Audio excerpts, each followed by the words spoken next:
resulta ng tao na ganyan. Ito ay napakadelikado. Nabigyan ng example. May mga tao, dinidiscuss pa nila ang libingan. Kung totoo, hindi. Ano nangyayari doon? May mga tao, dinidiscuss pa nila ang paghuhukom. Ha? May mga tao, dinidiscuss pa nila ang tadhana, ang actions ng Allah. Marami dinidiscuss ang mga tao, which are facts. Ha? Ngayon, ano ang parusa, ano ang consequences? Which is considered parusa.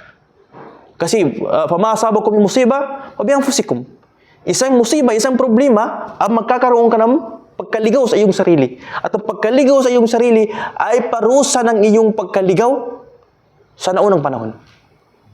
Yung pagkaligaw mo ngayon, magresulta ng pagkaligaw mo bukas. At yung pagkaligaw mo ngayon, resulta ng pagkaligaw mo kahapon. Yun yung resulta. Patuloy nagkakamali sa kanyang pananampalataya. At bakit sila mapagsamba? Kasi ang pagsamba ay nakabis sa pananampalataya. So dahil sa aking paniniwala na masama si Abu Bakar, si Umar, si Uthman, kaya para sa akin, sinasamba ko si Allah. Anong pagsamba? Gawain ng alipin bilang pagpalapit sa kanyang Panginoon. Kaya nagpapalapit ako sa aking Panginoon, pinaraan ng pagmura, pagkamuhi. Kaya Abu Bakar, kaya Umar, kaya Uthman. Tama mali? Hindi ba? Tama ba na nangyari yan?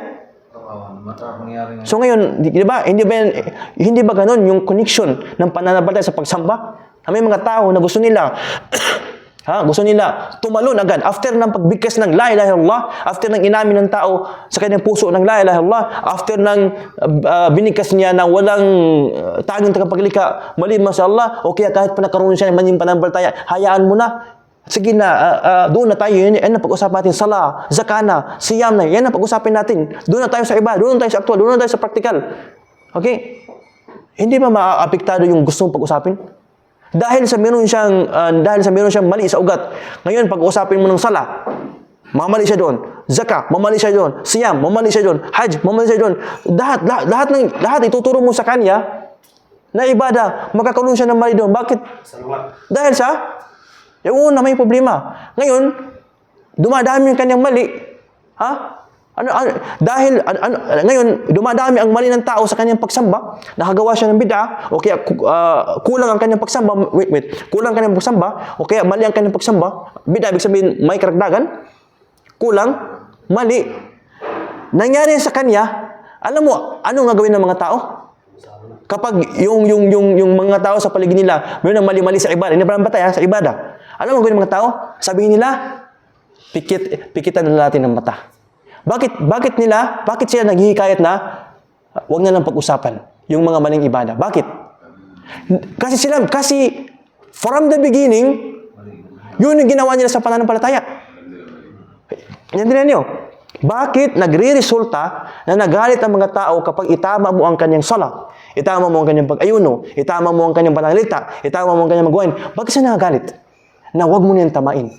Kasi in the first place, they did not respect yung pagkakamali sa pananampalataya. So ano lang ang mga ibada na supportive, mga supportive lamang sa pananampalataya. Mga pruweba lamang na ikaw ay may tunanampalataya. Kung ang mismo ugat, dinideny mo, ano ang magbabawal sa iyo na i-deny mo ang kanyang mga branch? Diba? Ano? So, ganun. Paano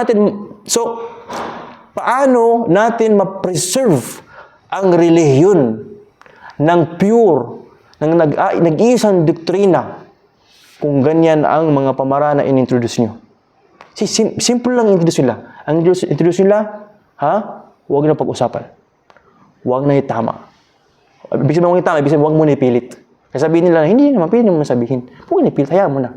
Okay, huwag natin pipilitin ngayon. Okay, sa ganun lang, yun ang gusto mo Pero anong consequences?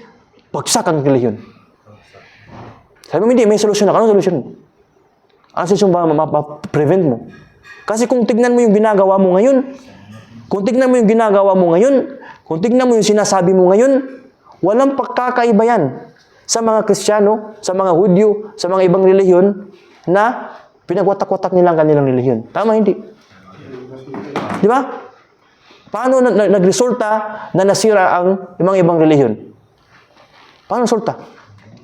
Dahil sa binuksan nila yung ganun. Binuksan nila yung ganun. Okay? Diba ano sabi ng Allah Subhanahu wa Ta'ala sa Banu Israel? Bakit nasira ang Banu Israel? Bakit nasira ang Banu Israel? Ang Allah nagsabi. Ang Allah ang nagbibigay sa atin ng paliwanag kung paano nasira ang Banu Israel. Sabi ng Allah Subhanahu wa Ta'ala, kanu la yatanahawna an munkarin fa'alu. Sila ay hindi nagbabawal sa isa't isa sa paggawa ng kamalian. Sabi mo ngayon ng ustad, ang ibig sabihin doon, yung pagbabawal sa pag-inom, pagbabawal sa pagzina, pagbabawal pagsinungaling, pagbabawal. Bro, first priority, ang babawalan mo ang tao sa pagkakaroon ng maling pananampalataya. Kung gusto mo, yun na talata ay tumutukoy lamang doon sa mga maksiya, tumutukoy sa mga maksiya, at hindi kasama doon ang paniniwala. Mashallah. Opinion mo lang yan. Kasi sa mga scholar, hindi ganyan. Kasi sa mga scholar, ang pinakamalaking pinag-utos ng Allah, ang iyong pananampalataya sa kaysahan ng Allah. At lahat ng mga umuugat doon, sumasanga doon, sa ugat na yun, nakautusan. At ang pinakamalaking pinagbabawal, ibig sabihin, pinakamalaking dapat mong pagbabawalan, yung pagkaroon ng maling paniniwala, pagtatambal, okay, pagkufur, pagtanggi kay Allah Subhanahu wa Ta'ala at sa lahat ng mga sanga ng prinsipyo at ibada na yun, ibada ng puso. So ang nakasira sa mga Banu Israel, hindi lang ang maasi. Ang kanilang mismo pagtanggi, pagtatambal kay Allah Subhanahu wa Ta'ala, di ba? So kung yun ang ikinawasak ng Banu Israel, at tandaan nyo, ang Banu Israel, hindi ba sila binigyan ng Allah ng malaking antas? Pinuri sila ng Allah. Imagine nyo. So, hindi sila like isang nation lang na sinira. Hindi. Nation sila na pinuri. Ang pagkasabi nga, Bani Israel, actually, privilege yun sa kanila. Kasi si Israel, pangalan ng isang propeta. Ang salitang Israel, pangalan ng isang propeta. Tinawag pa sila ng nation ni Israel. Bukod pa sa pinuri sa Quran. Pero kahit pa pinuri sila, kahit pa ginalang sila ng Allah, pero hindi pang habang buhay.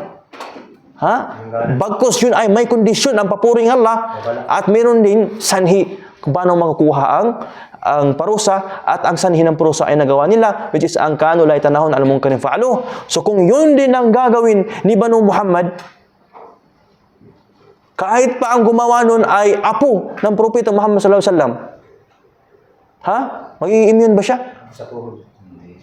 Magiging immune ba siya? So walang, kung nagawa mo ang mga dahilan na magkakaroon ng parusa, magkakaroon talaga ng parusa. So ang tao, kaya nga, so dahil sa itong resulta na ito, ingatan ng tao na magkakaroon siya ng isang maling pananampalataya sa kanyang kabuuan ng pananampalataya, dahil ang isang maling pananampalataya sa kanyang pananampalataya ay magdudulot sa another isa. At minimum na yun another isa. O kaya dalawa, kaya tatlo. Pero tandaan mo, ang dalawa o tatlo, kung bawat isa sa kanila may dalawa, mabilis yun dumadami, di ba? Mabilis yun dumarami. Tapos, bakit? Isang araw ka lang sa mundo. Marami kang araw sa mundo. 365 days sa taon. 365 days. Hindi mo nireview ang iyong pananampalataya. Hindi na ba sumanga? 10 years.